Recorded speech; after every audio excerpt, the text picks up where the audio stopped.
93 Rock, Ponch and your Monday cruise, bringing you the greatest rock of all time. A great book coming out. It's called Shout It Out Loud, the story of Kiss's Destroyer and the making of an American icon. Just a great book. I dove into it right away. The author is James Campion. I know that there's no way to talk about the importance of Destroyer and how much they needed it without talking about the earlier albums and the lack of success with those leading up to it. And, of course, the success of Alive. You did a great job breaking down all of that stuff. It was important to tell in the story of Destroyer.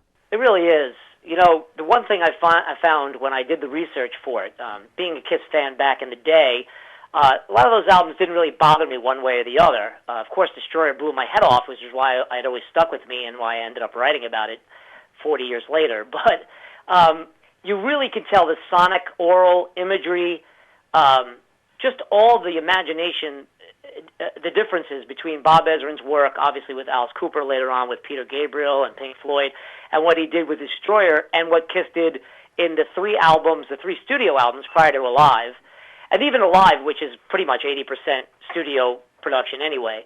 But to not blame Kiss, really it comes down to the fact that they had to record all those records in about a week with very little direction, with people who had not really worked with hard rock bands before. Company Casablanca Records owner Neil Bogart produced their third studio album, Dressed to Kill. So you really could tell that they didn't really have the time, the effort. Nobody really tried to mine all of their wonderful images and their characters, which Bob did. So once I went back and started to break down and deconstruct those records, it became ever more evident why Destroyer really stands out in the Kiss canon. So what do you think would have happened to Kiss's career had Rock and Roll Over come out right after Alive instead of Destroyer, no Bob Ezrin? Wow, that is an excellent question. Probably one of the better ones I've ever gotten promoting this book. You know, I don't know. I will say this, though. I've asked this question, and this has been asked of me. I'll flip it around on you. What would have Kiss been like if they'd stayed with Bob Ezrin and not panicked after Destroyer came out? Because Bob had read me a letter over the phone in one of the series of interviews that we did for the book from the late Bill Aucoin, Kiss's manager, who basically said to him, listen, you basically ruined us. We can't work with you anymore. People are flipping out. There's calipes on this record, strings, backwards tracks, opening radio dramas. There's a ballad on here. We all thought this was a good idea at the time, but people are flipping out. Circus Magazine and Cream are slamming us. The fans are hearing about this and grumbling. So you know, Bob went his own way, and so did Kiss. They went back to Eddie Kramer, who'd worked on the Alive thing. So it would have been really fascinating to see if he would have built on the images of Destroyer. But to answer your question, I really don't know. I don't know. I guess what I'm trying to say in 300-plus pages of my book, Shout It Out Loud, is we would not have the Kiss today that we have. We would not have this American icon, this superhero imagery, this larger-than-life, to coin a Kiss song phrase. You wouldn't have God of Thunder being Gene. You wouldn't have that wonderful aria in the middle of Detroit Rock City. You wouldn't have the wonderful Stax-laden vocals of Shout It Out Loud. You certainly would not have Beth. So all of those things would have been a big no had Kiss just kept doing what they were doing. They certainly would not have. And to understand Kiss Destroyer, and of course I've been listening to it for 40 years like everybody else, and I knew a fair amount about Kiss, but to understand that album is, like you said, to understand the importance of Bob Ezrin to this band. From everything from the characters, he understood it, he knew what to do, he knew where to go. He maybe should have been animated on the front cover. That's funny.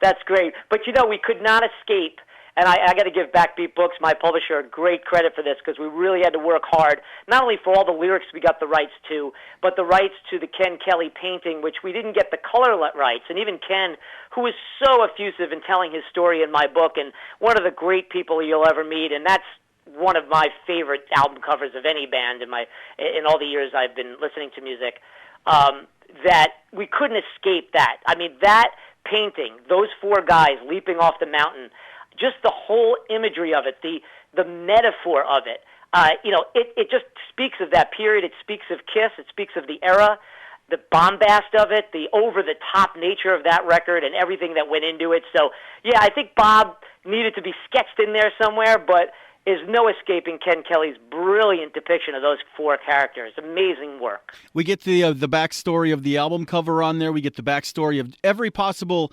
nuance of the album. But when it comes down to the songs, I think the great thing that they did back then was they would take parts of maybe one of Gene's not-so-great demos, but there was a little part in there that was a little spark that would wind up, say, in the middle of Flaming Youth. I think that's one of the cooler parts of the recording of that album as well. Yeah, no question about it. And one thing we have to throw props to Kiss here. I know I talk a lot about Bob Ezrin, and I want to talk about Corky Stasiak, assistant engineer, and Jay Messina, the engineer, and all the people that worked on the record, the names you never hear that don't get the millions of dollars or the covers of magazines. But really props has to go to Kiss here because they had spent those first three albums learning how to cobble together songs from disparate riffs and, literally flipping Rolling Stones songs backwards, like the song Deuce that Gene wrote. He's very effusive and says it all the time.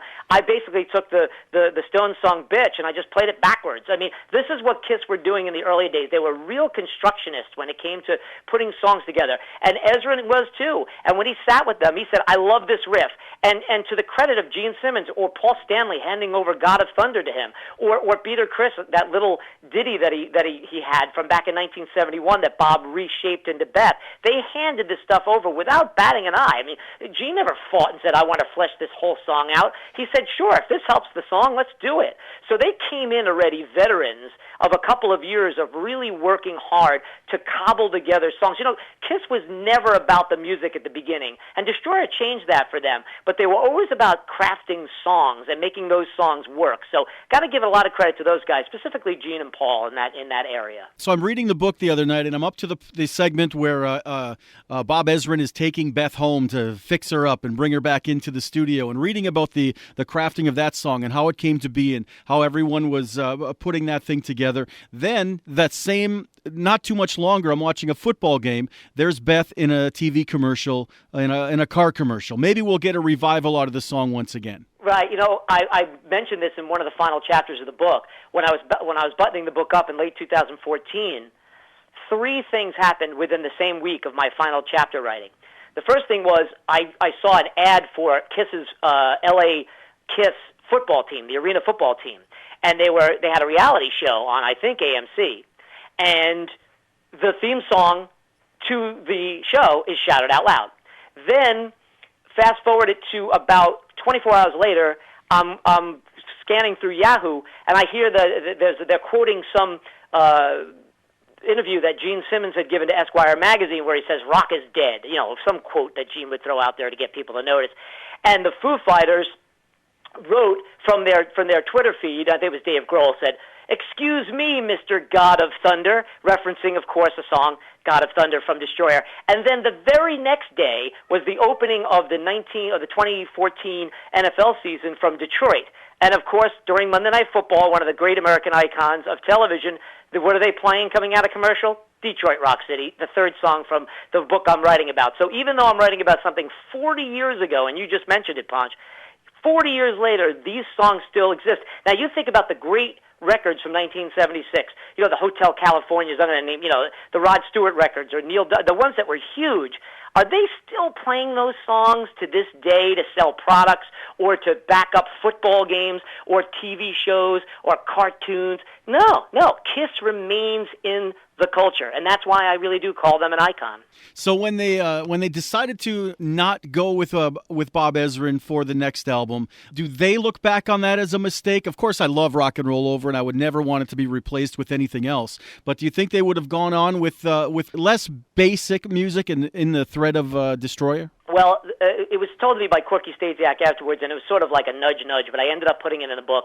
And Bob echoed this as well. And I heard a couple of the guys in Kiss mention it when they reunited in 1996. They all agree Destroyer is the most challenging, creative of all their work. They still play 6 or 7 of those songs today, more than any other album except for the first album. We mentioned all the iconic songs in it, obviously the big hit Beth.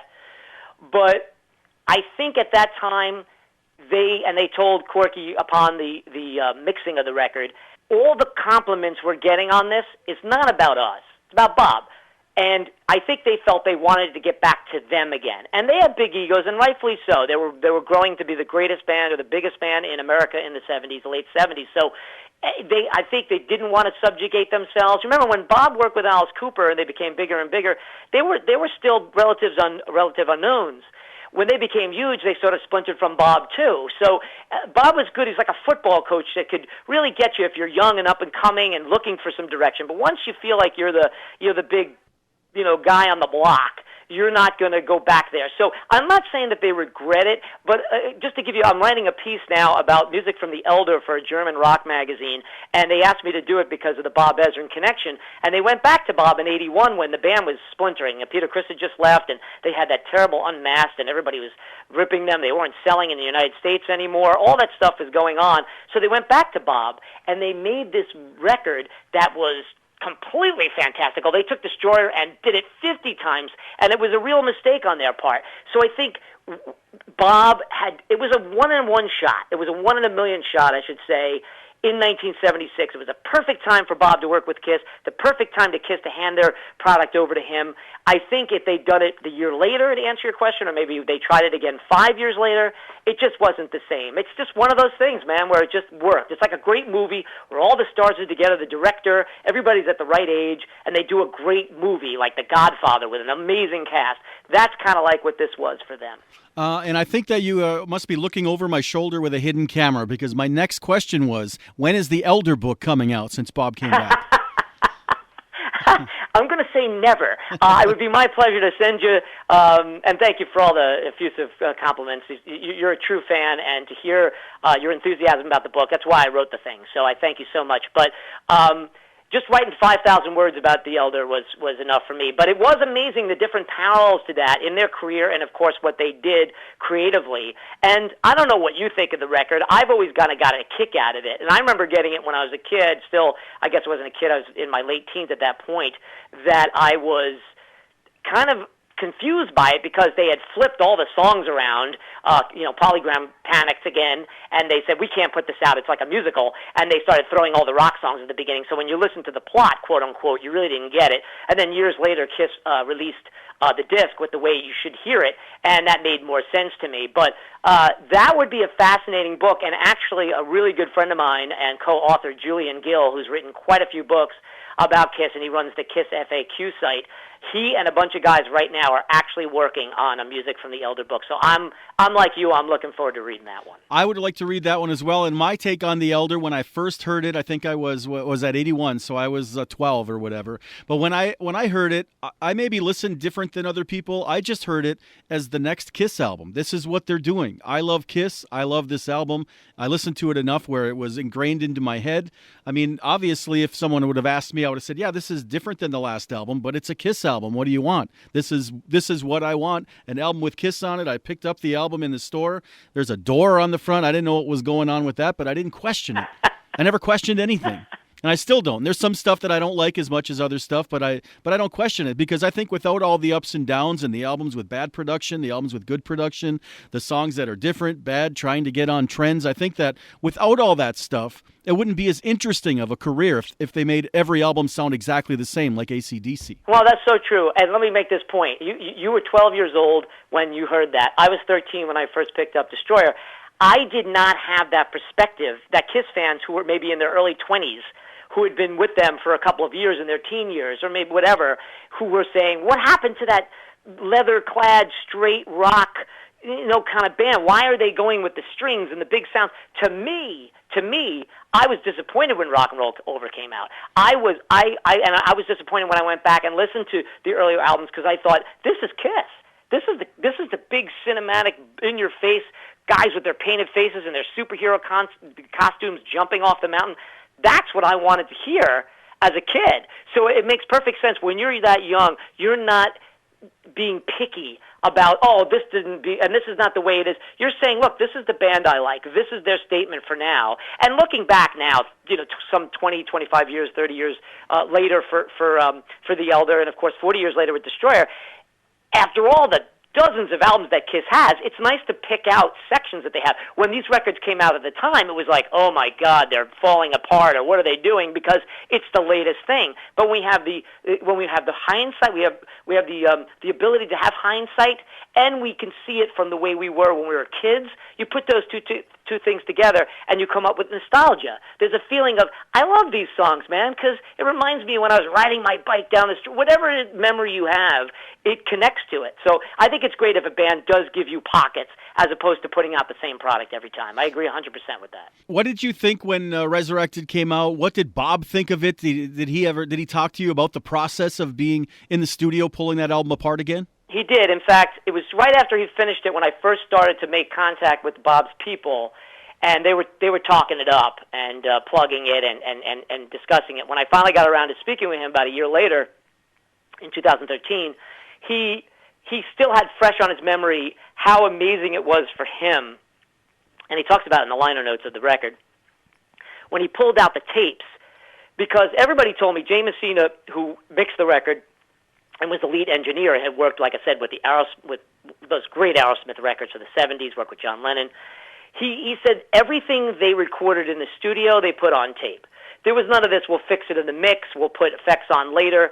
If they put effects on the drums, if they put a big booming bass sound on, if they had 6 guitars laid on top of each other with echo, it was all on the tracks. So he said when he pulled it out, it was like he was back in the studio again. He said with other things that he's remastered, he's had to go back and try to take newer equipment to fatten it or do that. He said he didn't have to do that with Resurrected. The only thing he did do was he boosted Gene's bass playing, which I thought was a great idea, and he added a couple of little flourishes in there, like the original solo from Sweet Pain. So he was able to tinker a little bit, but Bob's real sentiment to me was that it just all flooded back to him, and he was so proud of everybody who worked on the record and how much it still resonated to him that he felt like he could go on with that project and at least put it out. I wish there was more to the project. I wish there was more meat on the bone, as they say, but I liked it. I thought it was good. I'll occasionally crack it out just to listen to the different sonic nuances, but for the most part, I think Bob was real pleased with it, only because it proved to him long after the fact, when he was ostensibly fired, that what they did was a pretty damn good piece of work.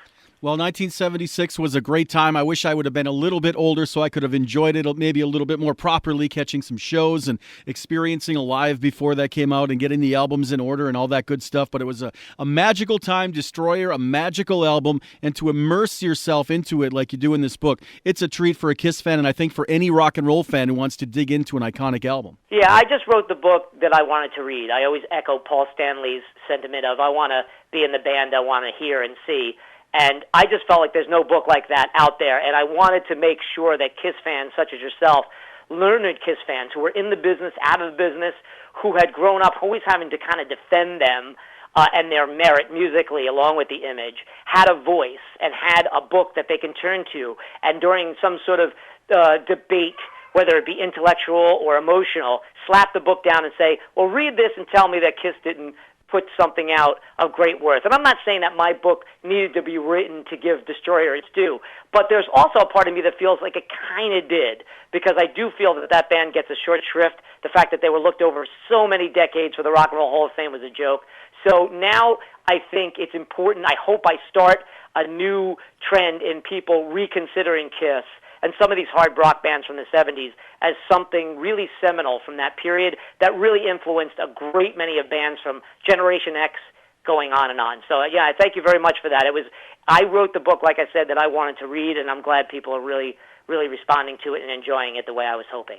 And have you gotten any feedback from Bob Ezrin, from a Kiss member, from any of the other producers and engineers? Yeah, I did. If you go to my website, jamescampion.com, there's a book page based on it, and I'm not just plugging it for that, but I don't remember. I don't want to paraphrase anyone.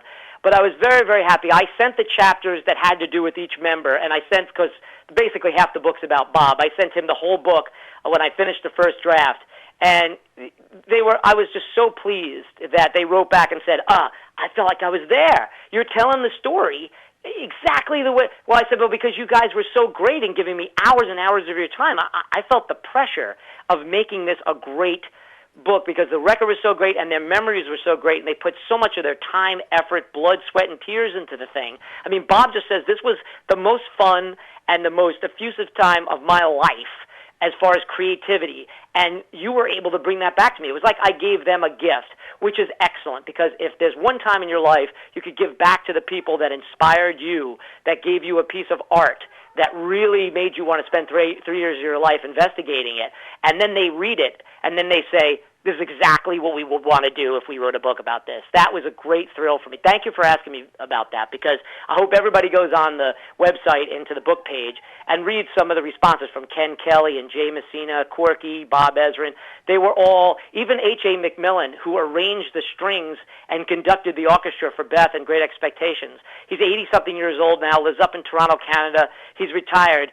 And, you know, he said it just basically almost brought him to tears, because a guy like that's never going to read about himself in a book. But think about the great music that these guys have provided us from the behind, and nobody ever knows about them. So that was a great thrill for me and a real honor. And the other thing that kind of struck me as I was going through the book is you always think of Bob Ezrin as this seasoned producer, this legend, this icon. He was how old when he did Destroyer? 26, 20, 25? Yeah, he was 26 years old. He was younger than Peter Criss, and about the same age as everybody else in the band. Yeah, I mean, Corky Stasiak, who's the assistant engineer, said he was about 2 years older than Bob, but he felt like he was about 30 years older than everybody else.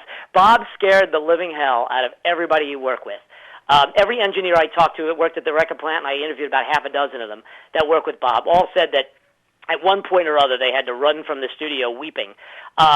People didn't mess with Bob Ezrin. He had a strong hand. He wore a whistle around his neck, blew it, called everybody in the band campers. He had a megaphone. He would blast people with a fire extinguisher if they upset him. He was fully fueled with, as Paul Stanley calls the 3 C's, cognac, cigars, and cocaine. Bob was a force of nature. Everybody said he reminded them of like a wild Al Pacino character. So there's a lot of swashbuckler, a lot of really interesting characteristics to Bob.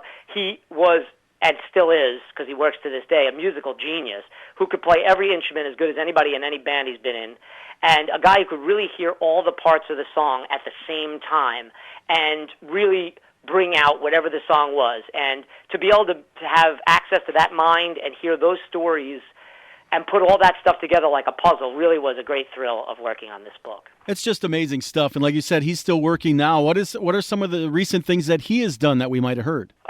He worked on the last Deep Purple record, which apparently got great reviews. He is working on he's worked with everybody in the last 10 years, Taylor Swift, U2, at different capacities, either live or in the studio, developing new bands. He runs a recording studio school, the Nimbus 9 studio up in Toronto. He's located in Nashville, so he works with some country acts as well. He's never stayed in one thing or the other. He's worked with Alice Cooper again on the Welcome to My Nightmare 2, and other. I think he just did the Hollywood Vampires record with Johnny Depp and Slash and Alice Cooper and a bunch of other people. So he's constantly working, and that was the toughest part of the book. I always say to people, he's my Wizard of Oz, because he was half the book, but until I got to sit down with Bob. But it wasn't that Bob didn't want to talk about it. The first email I sent him, he said, I love this idea, do it. He goes, but I don't know if I have time to talk to you. So that started my 16-month odyssey to find him. But, you know, his assistant Kim and all the people around him were like, Bob really wants to talk to you, but he's got to do this.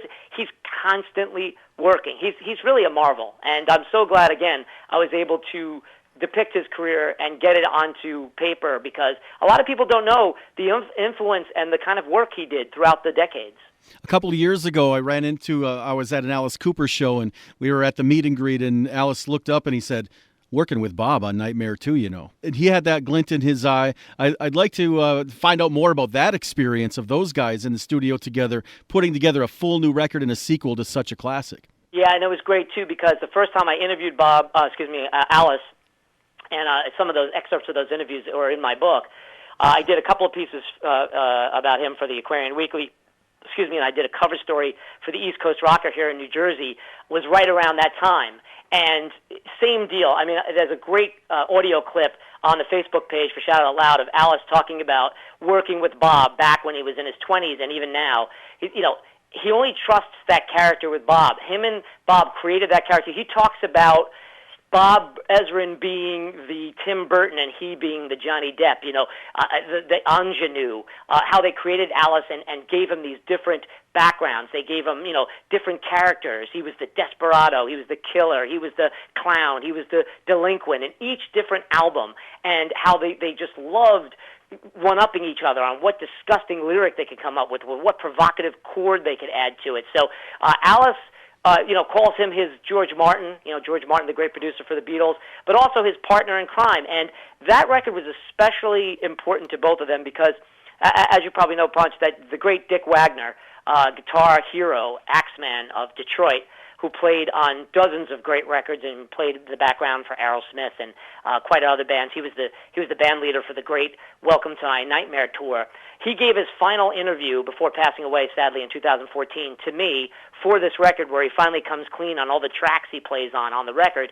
And Dick got to write again with Alice. I mean, Dick Wagner wrote Only Women Bleed, all the big hits, I Never Cry, You and Me, I Love the Dead. He was the musical director for Welcome to My Nightmare, Goes to Hell, myriad of things with Alice. So to get the two of those guys with Bob in the studio one last time, because now we don't have Dick with us anymore, really was a very happy time for Alice, and really was nostalgic for all those guys. And it's really, really a good, it's no Welcome to My Nightmare, but I thought it was representative to the work that they did in the 70s. Very cool stuff. It's the story of Kiss's Destroyer, Shout It Out Loud, the making of an American icon. Just a great book. Like I said, you dive right into it. You never want to come up for air. And I wish there would be one for each and every Kiss album, because I'm sure you could come up with something great for each album. But Destroyer, definitely the monumental album that you want to focus on. And I look forward to reading your words on The Elder and anything else that you have to put to paper about Kiss. Very cool stuff. Thanks for taking some time out with us. And best of luck with the book. Thank you very much, Ponch. It was a labor of love, and just talking about it with people like yourself really does bring it to life for me. So thanks a lot for having me on. All right, we'll stay in touch, and if you have anything else coming up, we'll definitely get you back on. Thanks, guys. Have a great one.